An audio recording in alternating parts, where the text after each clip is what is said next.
Nós vamos ler um trecho de uma passagem muito interessante em Josué, capítulo 17, verso 14 ao 18, que nos mostra, nos revela o momento de distribuição, né? Josué tinha distribuído as terras para as tribos, e a tribo do filho de José, eles vieram reclamar, não é? Vieram reclamar que eles eram muitos, mas a terra que eles receberam eram poucas. Não vou dar spoiler, vamos ler. Josué, todos acharam, né? Você estava dando um tempinho, não estou mais ouvindo folhear, então vamos ler. Josué 17, e versos 14 ao 18, ok? Vamos lá. A irmã vai colocar lá, não? Então, os filhos de José falaram a Josué, dizendo: por que me deste por herança só uma sorte e um quinhão, sendo eu um tão grande povo, visto que o Senhor até aqui me tem abençoado? Eu vou ler lá, que é melhor, né? Josué respondeu: se vocês são tão numerosos, e se os montes de Efraim têm pouco espaço para vocês, subam, entrem na floresta e limpem o terreno para vocês, na terra dos fariseus e dos refaíns. Os descendentes de José responderam: os montes não são suficientes para nós. Além disso, todos os cananeus que vivem na planície possuem carros de guerra feitos de ferro, tanto os que vivem em Bet-Sean, né? É que o reflexo da luz, e os seus povoados, como os que vivem no vale de Jezreel. Josué, porém, disse à tribo de José, a Efraim e a Manassés: vocês são numerosos e poderosos, vocês não terão apenas um quinhão. Os montes cobertos de floresta serão de vocês, limpem o terreno, e será de vocês, até os seus limites mais distantes. Embora os cananeus possuam carros de guerras feitos de ferro e sejam fortes, vocês poderão expulsá-los.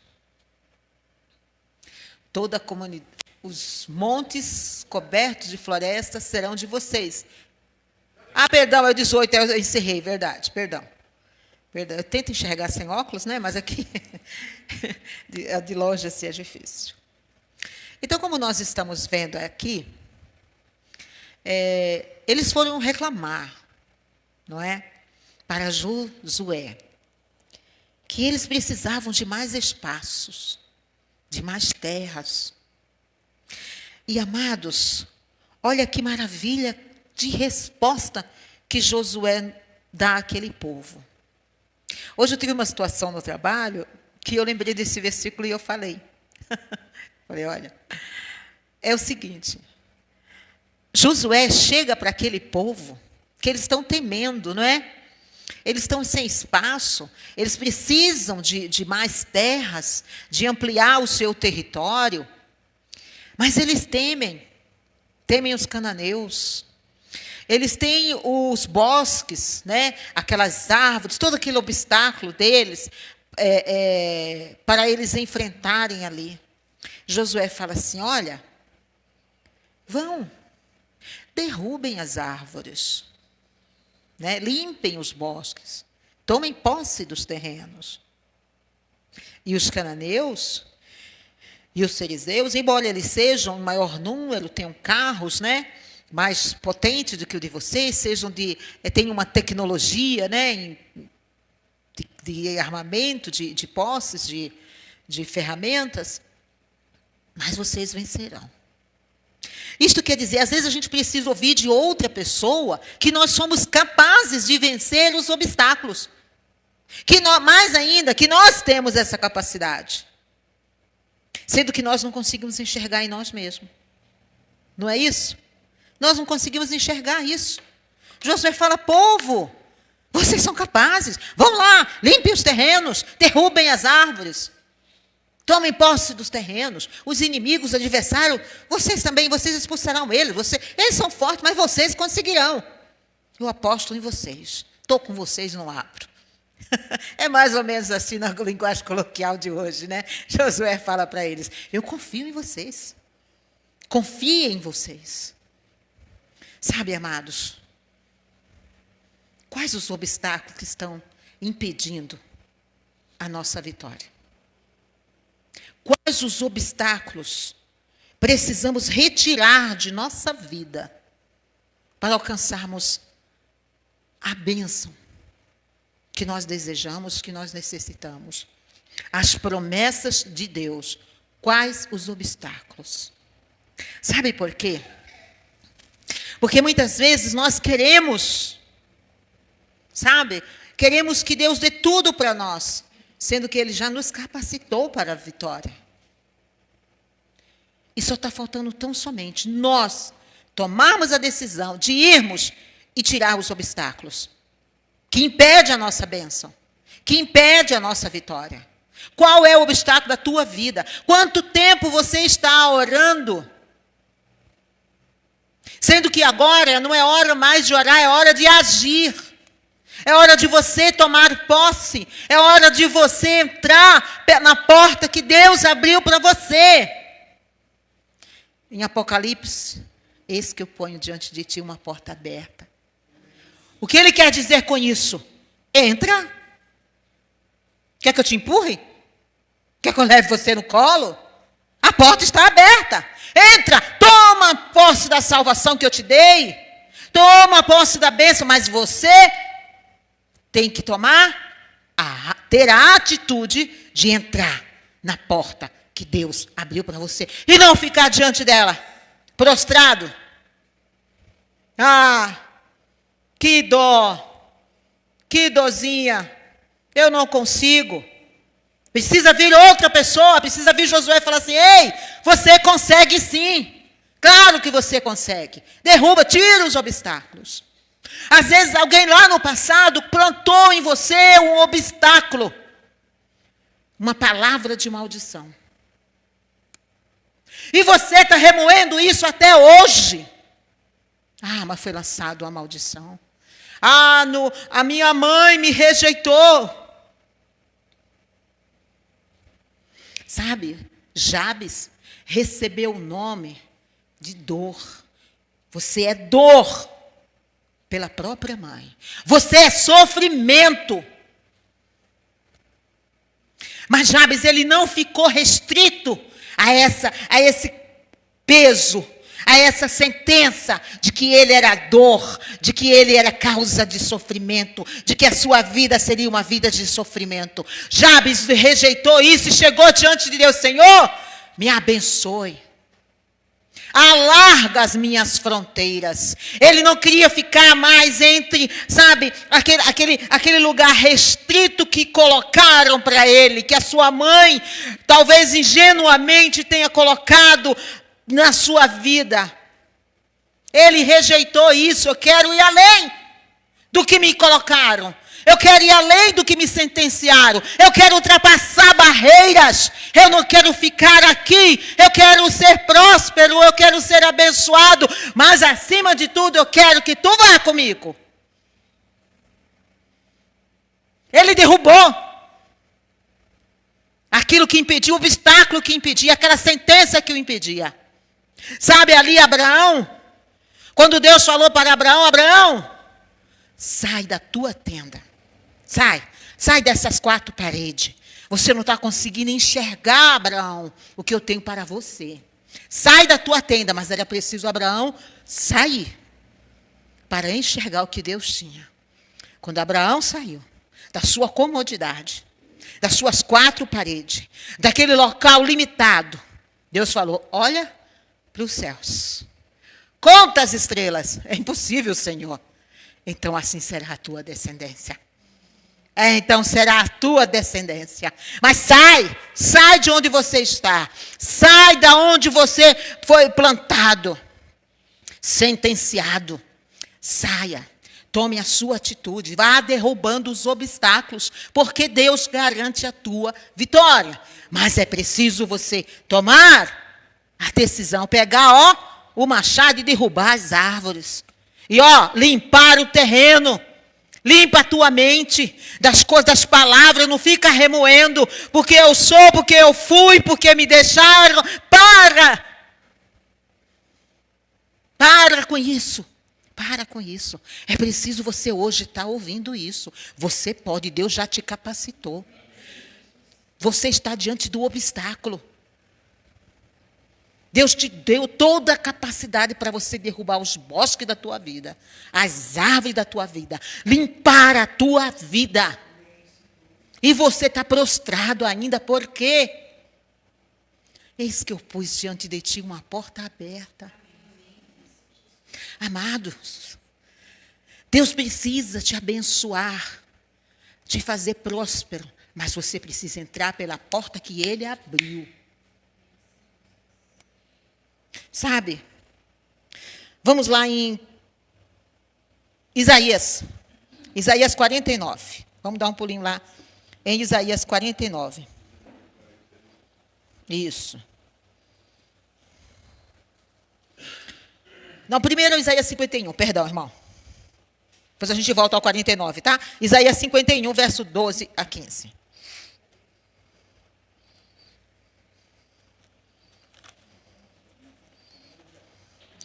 (51, 12 a 15). Ok? Posso ler? Olha que palavra, irmãos. Olha o que Deus está falando, não só para aquele povo, mas para nós também. Eu sou aquele que vos consola. É ou não é? O Deus não é o nosso consolador? Isso. Quem, pois, és tu para que temas o homem? Quem sou eu para temer o homem, se eu tenho o meu Deus, que é o meu consolador? O homem que é mortal, ou filho do homem que se tornará em feno, em pó, em nada. Não é isso? E te esqueces do Senhor que te criou. Quantas vezes nas nossas lamúrias nós esquecemos o Deus que servimos, o poder dele, o El Shaddai. Cantamos. É ou não é? Como acabamos de cantar. A igreja não, o Coliseu não parou a igreja, os leões não pararam a igreja. Mas você está parado diante de um obstáculo. E um obstáculo muitas vezes menor do que um leão, do que o Coliseu. E você está parado. É ou não é? E te esquece do Senhor que te criou, que estendeu os céus e fundou a terra. E temes todo o dia o furor do angustiador, quando se prepara para destruir. Onde está o furor daquele que te atribulava? O exilado cativo depressa será solto. Oh, aleluia! O que te prende? O que te amarra? Você em breve será solto. Essas amarras que te prendem serão por terra, cairão por terra. Deus assim promete. Certo? Aquele que está cativo. E não morrerá na caverna. Você não morrerá na escuridão. Você não morrerá nas trevas. Na situação de angústia. Numa situação em que você não vê esperança. Não, você não vai morrer nesse tempo. Você não vai morrer nesse local sem esperança, não. O Senhor vai te tirar de lá. Amém? E o teu pão, olha lá, e o seu pão não faltará, o Senhor provedor. Aquele que provê. Lembra lá? No deserto, não tinha pão. Não tinha. Você quer ver as circunstâncias para você crer. Você quer ver a tua despensa cheia para você falar, eu de nada tenho falta. Mas e quando a tua despensa estiver vazia, onde está a tua fé? Então a despensa vazia é o teu obstáculo. Onde está a tua fé? Quando aqueles homens, aquelas mulheres, aquelas pessoas lá no deserto ficavam choramingando pelas cebolas lá do Egito, pela carne lá do Egito. ali naquele deserto, sem nenhuma esperança, Deus, o Deus do impossível, envia o maná dos céus. Ele não precisa de circunstâncias. Ele cria as circunstâncias. Ele cria as circunstâncias. Eu já dei o testemunho várias vezes aqui. Eu estava com os meus filhos, só tinha açúcar no açucareiro para adoçar as mamadeiras de meus filhos. Não tinha mais nada, o Osmar desempregado. Ele tinha saído para procurar emprego por mais e mais uma vez. E voltava e não conseguia emprego. E os nossos 2 filhos pequenos. Então eu subi, fui para o meu quarto, orei, uma tempestade. De repente a minha filha vem, e eu já ia brigando com ela. O que você está fazendo aqui? Eu não mandei você ficar no seu quarto, porque eu estou orando. Como toda mãe, né? Volta para o teu quarto. Não, mãe. A Ana está aí, tocando a campainha. Eu não ouvi por causa do barulho. E quando eu abri aquela janela, eu vi um carrinho cheio de compra. O Espírito Santo falou, é teu. Glória a Deus. Eu precisava, o pouquinho de açúcar no açucareiro era o que eu tinha. Mas Deus me deu muito mais. De danoninho, a papel higiênico, a mistura, tudo, uma compra de mês. E de muito mais regalia. A minha despensa estava vazia. Mas eu fui me prostrar diante de Deus, diante daquele que o único que pode. Não que a minha oração tenha poder, mas eu creio naquele a quem eu clamo. Ele é o poderoso, ele tem o poder. E mais, ele tem misericórdia. Eu falo para ele, Senhor, porque insiste em me amar. Porque insiste em me amar. Deus é Deus das grandes coisas. E Deus dos mimos também. Sabe? Eu tinha um sonho de criança. E eu não tinha falado isso para ninguém. O mês passado, a minha sobrinha, Ângela, ela falou, tia, eu quero levar você lá em Curitiba. Eu quero levar você em Curitiba. Eu quero levar você num passeio de trem. Lá de Morretes. E era esse meu sonho, viajar de trem. Um sonho, né, que talvez para muitos bobo, pouco. Mas ele estava engavetado. Eu já nem lembrava mais. Não que eu não andasse de trem, eu já andei muito de trem lá em São Paulo, morei 17 anos, era trem naquela Estação da Luz, que abria aquela porta, se a gente não quisesse entrar, a gente entrava de qualquer jeito, o povo entrava com a gente, né? Não era aquele trem que eu queria. Era um trem para viajar nas serras. Naquele verde, sabe? Naquela paisagem, aquele ar puro, como eu respirava aquele ar puro. Eu refletindo, eu falando com Deus, eu falava ali com as árvores, eu glorificava a Deus. Quando o trem parar um trem de carga passar, eu glorificava a Deus. A minha vontade era de passar a mão naquelas plantas, mas a moça falava, não pode, pôr a mão lá de fora, que está aqui dentro, tem que ficar aqui dentro, né? E foi um mimo. Uma pequena coisa. Mas o Pai Nosso não é assim? Você não é assim com o teu filho? Você não quer, não dá um pirulito? O que é um pirulito? O que é uma bala? Você dá um mimo. E dá grandes coisas também para ele. Assim também é Deus. Ele é provedor, tanto no pouco quanto no muito. Tanto no simples como no excelente. Ele é Deus. Amém? Vamos ler também, agora sim, Isaías 49, 8 e 10. Isaías 49, 8 e 10. Assim diz o Senhor, no tempo favorável. Olha só que lindo.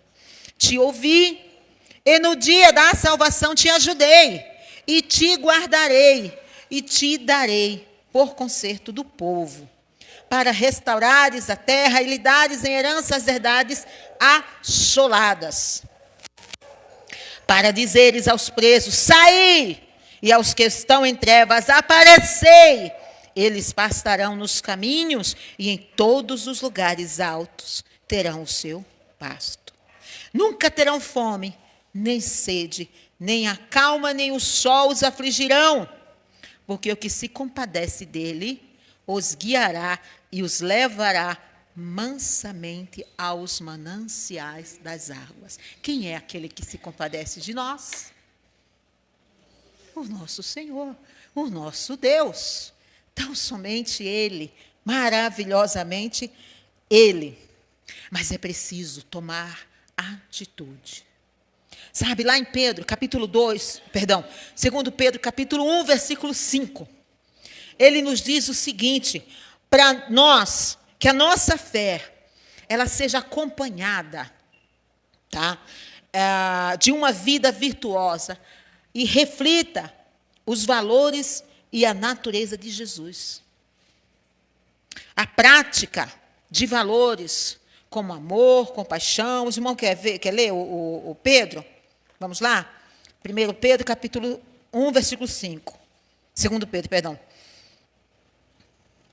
E vós também, pondo nisto mesmo todo o cuidado, acrescentai à vossa fé a virtude, e a virtude a ciência, e a ciência a temperança, e a temperança a paciência a piedade, a piedade a fraternidade, o amor. Porque se em vós houver e aumentarem estas coisas, não vos deixarão ociosos nem estéreis no conhecimento de nosso Senhor Jesus Cristo, do Senhor Jesus. Pois aquele em quem não há estas coisas é cego, nada vendo, ao longe, havendo se esquecido da purificação dos seus antigos pecados. Aquele que não tem que não associa essa virtude à fé, ele fica cego, ele não consegue enxergar além. Ele não consegue enxergar o futuro. Ele não consegue enxergar além dos obstáculos que estão à sua frente. É preciso o quê? Quais são as virtudes de Jesus Cristo? É o amor, é a compaixão, é o domínio próprio. Sabe, é dominar as nossas emoções, é dominar os nossos medos, é dominar, sabe, a nossa ansiedade. As nossas frustrações, dominar os nossos sentimentos. E é possível sim, porque se a Bíblia diz que é, porque é. É ou não é? Tenhas domínio próprio. Se Deus diz que é, porque pode ser. E aqueles homens, quando chegaram ali diante de Josué, o que eles estavam fazendo? Eles estavam temendo. Eles estavam com medo. Eles estavam receosos, porque tinha um monte de obstáculos, aqueles bosques que eram grandes, cheios de árvores, cheios de mato. Eles estavam com medo dos cananeus, que estavam ali, que eram mais fortes, mas eles estavam com medo. Os sentimentos deixaram eles cegos. Não basta crer. Não basta crer, não basta ter fé se você não tiver atitude. É preciso Josué chegar e falar, vocês podem, vão, derrubem os obstáculos, vão e vocês vencerão os cananeus, porque Deus é contigo, o Senhor irá com você. Mas vai. É ou não é? Mas se não vai, se você não lançar a semente, como que a semente irá frutificar? É preciso lançar. É preciso plantar. É ou não é? Como é que você vai usufruir de um fruto? Que delícia! De uma manga bem... Sábado, domingo, eu fui na casa do meu sobrinho. Nossa, o pé de manga lá da vizinha estava carregado, que era uma coisa mais linda do mundo. Como é que ela iria usufruir daquelas mangas se ela não tivesse plantado? Como que você quer usufruir dos frutos se você não lança a semente da fé, da atitude, da coragem, de domínio próprio, de vencer os teus medos? Para com isso, para de temer. É isso que Satanás quer. Ele quer te colocar numa caixinha. Ele quer te colocar, quer te limitar. Rompe, meu irmão. Faça igual Jabes. Eu quero, Senhor amado, ultrapassar as minhas fronteiras. Eu quero ir mais além. Vá além, você pode. Glória a Deus. Aleluia. Glórias ao Senhor. Em Gênesis, para finalizar, em Gênesis, vemos a história linda de Isaac, o fazedor de poços. Abraão tinha construído, tinha aberto, cavado uns poços, e ali aquela água daqueles poços servia para regar sua plantação, para alimentar os seus gados, enfim, e ali a terra era próspera. O que houve então os filisteus? Taparam, com inveja, taparam os poços. Isaac chega diante daqueles poços que um dia o seu pai tinha cavado. Os filisteus, com inveja, fecharam, tamparam. O que Isaac fez? Se lamentou? Isaac foi e desterrou todo aquele entulho daqueles poços. Engraçado que ele dá o nome aos poços. Ao primeiro poço ele diz Ezeque, que chama... Gênesis 26, capítulo 26, versos 18 ao 22. Tá? Aqui eu estou correndo por causa da hora, irmãos, por isso que eu não li. Mas se os irmãos quiserem, eu leio. Gênesis 26, do 18, né? E tornou Isaac e cavou os poços de água que cavaram nos dias de Abraão, seu pai, e que os filisteus taparam depois da morte de Abraão, e chamou-os pelos nomes que os chamara seu pai. Cavaram, pois, o servo de Isaac naquele vale, e acharam ali um poço de águas vivas, e os pastores de Gerar porfiaram com os pastores de Isaac, dizendo: esta água é nossa. Por isso chamou o nome daquele poço Ezeque. Chama-se contenda. Mas sabe o que houve com Isaac? Ele não parou diante da contenda. Ele foi e abriu outro poço. Desentulhou o poço que estava entulhado. Tirou os entulhos daquele poço. Mais uma vez, veio os inimigos. E aquele poço chamou Sitna, que quer dizer inimizade. Mas Isaac não parou diante da inimizade, diante daqueles inimigos, diante de pessoas que se diziam amigas, mas que eram inimigas. Não parou. Então não pare você diante de inimigos, diante de inimizade, de pessoas que estão criando contendas. Não pare, não pare. Tire esse entulho, vai cavando os teus poços, que a água brotará, que a vida brotará, que a prosperidade virá, que as promessas de Deus se cumprirão na tua vida, mas não pare, não pare. Eles vieram de novo, entulharam os poços, novamente. Mas Isaac abriu outro poço, e esse terceiro ele chamou Reobote, que chama-se lugar espaçoso. Ali, ele sentiu que Deus estava prosperando, o fazendo prosperar. Por quê? Porque ele não se deteve diante de contendas, ele não se deteve diante de inimizades. Ele prosseguiu, desentulhando os seus poços, tirando os seus empecilhos, os seus obstáculos. Ele não parou. Ele não parou. Mas ele, diante do que Deus tinha para a sua vida, diante das promessas que Deus tinha para a sua vida, já dos seus pais que vieram, né, dos seus pais, ele continuou, ele não parou. Aí então ele percebeu como que Deus o fazia prosperar. Então ele colocou o nome de lugar espaçoso. Como Deus vai alargar a tua tenda se você nem começou? Como Deus vai dar um lugar espaçoso para você, vai fazer prosperar a tua vida se você nem começou a desentulhar os poços? Eles estão entulhados, entulhados de medo, entulhados de angústia, entulhados de ansiedade, entulhados de palavras de maldição, entulhados de lembranças ruins, entulhados de traumas. Para com isso, vai jogando fora esses entulhos da tua vida, da tua mente, da tua alma. Não te pertence. Veja lembra do que Pedro falou? A fé com a virtude. Olha, o domínio próprio domina as tuas emoções, meu irmão. Para com esses medos, com essas angústias. Maior é o Deus que te protege, não é Ele que fala, maior sou eu, o Consolador. Quem te consola? Porque você teme o homem. Ele não é nada diante de mim. E você teme. Sabe, amados, para terminar aqui, para correr. Segundo aos Coríntios 9:6 diz assim: o que semeia pouco, pouco também ceifará. E o que semeia em abundância ceifará.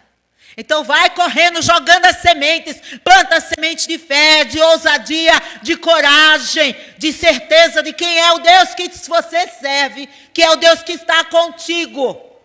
Seja ousado. Se o inimigo disser você não pode, eu posso, porque Deus diz que eu posso, então eu posso. Amém? Glória a Deus. Eu não consigo. Consegue, porque Deus me garante. Seja ousado. Os inimigos entulham os teus poços, desentulha. Ah, mas ali tem muito inimizade. Ah, mas é um disse-me-disse. Ah, mas é uma inveja. Vai para frente, irmão. Vai desentulhando. Vai derrubando essas invejas, esses ciúmes da tua vida, né? Deus não pode, meu irmão, prosperar a porta que você não entra. Eis que eu ponho diante de ti uma porta aberta. A porta está aberta, irmãos. Entra nessa porta. Entra nesta porta. Lembre-se de Jabes. Alarga as minhas fronteiras. Esse homem nasceu, você sabe, a Lívia vai vir amanhã. Com a graça de Deus, né? Ela chega ao mundo amanhã. Glória a Deus pela vida dos papais. O papai está ali na angústia, está que não aguenta, né? Está numa coceira só, vontade de chegar lá e abraçar a amada dele. A Lívia, ela vai nascer sobre uma bênção, sobre palavras de bênção. Desde o momento que a Cássia engravidou, nós oramos, nós profetizamos bênção na vida da Lívia. Mas não foi assim com Jabes. Mas Jabes, ele não se conteve diante daquilo, ele não recebeu uma sentença maldita de qualquer pessoa, não. Ele recebeu da mãe. Sabemos que a nossa mãe tem autoridade espiritual sobre nós. É ou não é? Não foi de qualquer pessoa. Mas Jabes, Jabes, conhecia esse Deus. E ele falou: Senhor, rompe. Faz-me ultrapassar essas barreiras. Vai comigo, Senhor. E alarga as minhas fronteiras. Me abençoe. Me livra dos inimigos. Me livra dessas maldições, dessa sentença que deixaram contra a minha vida, sobre minha vida. Me livra disso. Vai comigo, me abençoe e me faça prosperar. A atitude. Foi, e Deus foi com ele. Assim seja você. Amém? Glórias a Deus. Irmãos, o assunto é maravilhoso, é uma bênção. Deus falou tremendamente comigo, de uma forma tremenda. Os irmãos sabem do que, né? Estou passando, tanto na saúde do Osmar, quanto no meu trabalho. E Deus falou com essa palavra. Eu falei: mas Senhor, é isso mesmo? É. Quando o pastor falou: você prega na quarta-feira, o Espírito Santo, é isso que você vai pregar. Falou: oh, Deus.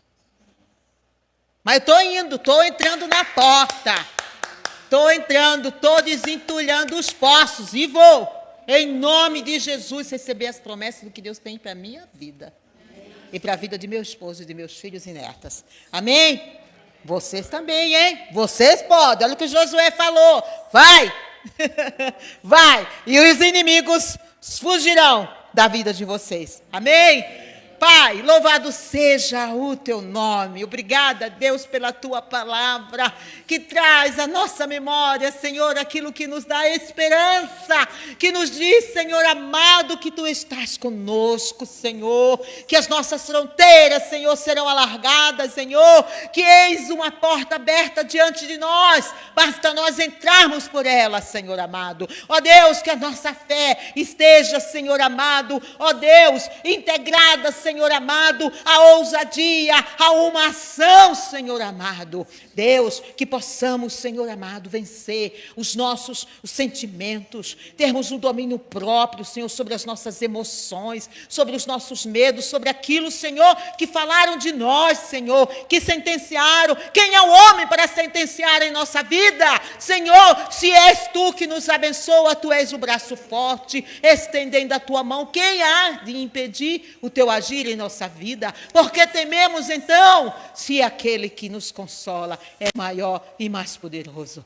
Pai querido, em nome de Jesus, obrigada, Deus, obrigada. Obrigada, Deus, pela vitória. Obrigada pelas tuas promessas realizadas em nossa vida. Amém e amém. Glórias a ti, pastor.